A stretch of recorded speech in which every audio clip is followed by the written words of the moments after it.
过节了，肉菜可不能少。今天来分享一个五花肉特别好吃的做法，颜色红亮，入口即化。准备一条肥瘦相间的五花肉，给它改刀切成小方块。炖好的肉呢，还会有一点点缩水，所以切的时候可以适当大一点。冷水下锅，加入葱姜，先给它焯一下水，去掉血沫，这样呢吃的时候没有腥味儿。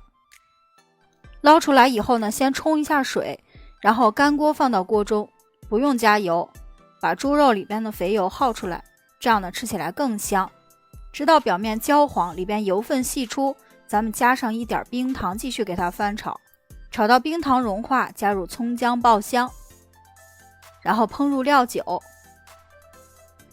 加生抽、红烧酱油，给它炒出香味儿，加入温水。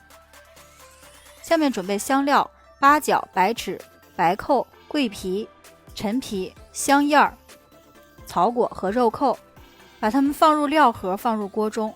肉蔻和草果呢要拍一下，最后加上一点腐乳汁，盖上盖子，小火炖煮。干豆角丝呢，提前用开水浸泡，这是第二天泡好的豆角丝，咱们直接就可以用了。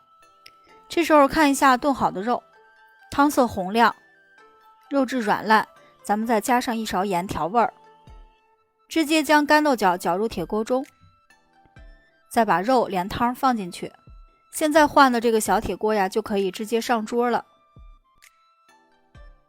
盖上盖子，继续炖个15分钟，炖到呢豆角吸收满汤汁，就可以出锅了。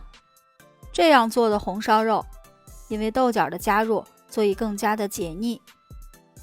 豆角呢也特别的入味儿，来上一碗米饭，这滋味就绝了。